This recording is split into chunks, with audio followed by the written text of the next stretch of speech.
We've mentioned hypotonic solutions. Now we're going to carry on with our discussion of different solutions going into hypertonic solutions. So on the other hand, solutions that have a higher concentration of solute than cell are said to be hypertonic. Hyper meaning greater than, and tonicity again referring to the strength of the solution.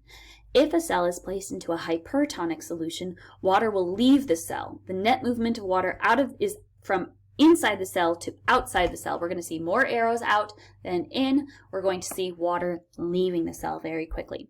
Any solution with a greater concentration than 0.1% sodium chloride is going to be hypertonic to red blood cells. Animal cells placed into such a solution will shrivel up due to water loss. This process is referred to as crenation in red blood cells. Plant cells placed in a hypertonic solution will experience plasmolysis, the shrinking of that cytoplasm away from the cell wall. This will cause your plants to become wilted and rubbery. So it's very important that we understand the tonicity of solutions. This is why you can't safely drink salt water. If you were to be stranded out in the ocean, we all know don't drink salt water, it makes you thirsty. But the reason why it makes you thirsty is because your cells are going to start to release water. Your cells are going to start to release water very rapidly because your cells are going to try to become just as salty as the ocean. So when you take that salt water in, it's actually going to deplete your body of the water itself, as your body is going to try and equilibrate and become just as salty as the ocean, which obviously you can't do. You're never going to be able to become as salty as the ocean, or at least not become as salty as the ocean and survive. And so so it's very important to understand tonicity and the strength of a solution.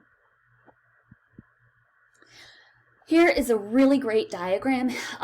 It refers to the osmosis in animal and plant cells. If I were you, I would spend just a little bit of time with this slide. You should be able to identify any one of these cells and the type of solution it's in based on its appearance. This is a very favorite question of mine. It appears on almost every final exam I've ever given for this class. I will give you a picture, maybe this one right here, and I will ask you to identify the cell for me. I will ask you to tell me, is it a plant or an animal cell? Well, actually, I might first ask you, is it a prokaryotic or eukaryotic cell? And you're going to have to tell me, well, it's a eukaryotic cell because it has membrane-bound organelles. Okay, very good. Excellent.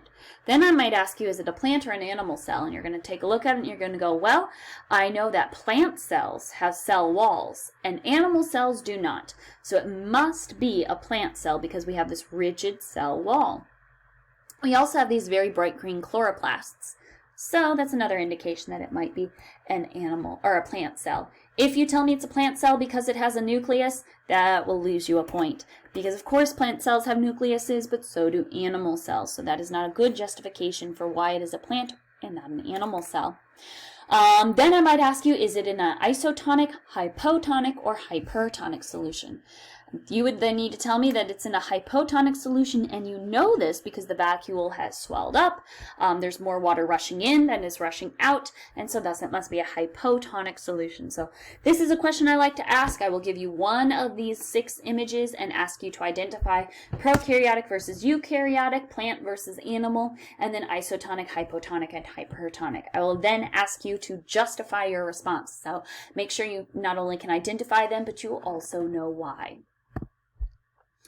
All right, so that's it for our osmosis, but we are still not done discussing passive transport across a plasma membrane. So we've mentioned diffusion. We've mentioned diffusion would be the movement of small molecules across that plasma membrane down their concentration gradient. We also mentioned osmosis, and that would be movement of water or solvent molecules down their concentration gradient from an area of high concentration to an area of low concentration. The last thing I want to mention is facilitated transport. Facilitated transport is going to be the movement of molecules down their concentration gradient, but it's for molecules that cannot really pass through the membrane lipids. Does anybody remember? Take a moment and see if you can remember what sort of molecules cannot cross the plasma membrane on their own. Anything that's going to be too large or too charged is not going to be able to pass through that plasma membrane on its own. A great example of this would be glucose and amino acids. Neither of these are going to be small enough to get through the plasma membrane on their own, but we are going to need very large concentrations of them very rapidly. So we do need to get them across that plasma membrane. We're going to do that through transport proteins. These transport proteins are going to combine with those carrier proteins to move across the membrane. And if you remember from our previous section, we talked about carrier proteins that will bind with a molecule on one side of the plasma membrane, undergo a conformational change, and open up and reveal that molecule on the other side of the plasma membrane.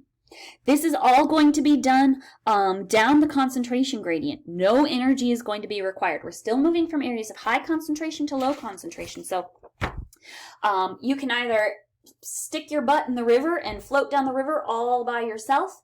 You can use a channel or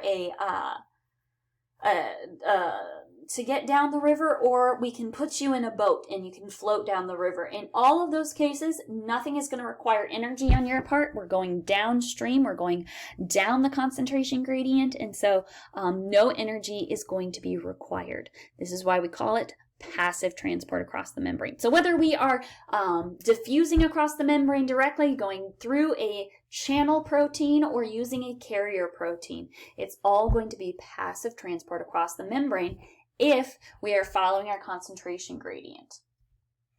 And that's it for passive transport across the membrane. Please let me know if you have any questions or comments about diffusion and osmosis. I would be happy to explain it in more detail. Again, though, this is a great opportunity for you to do some digging. Find your own YouTube tutorial videos that talk through this and send those to me for extra credit points. So again, I strongly recommend going through those different membrane proteins and then also going through the processes of active and passive transport and diffusion and osmosis and using carrier proteins, so on and so forth. So we're going to come back in just a moment with active transport across the plasma membrane.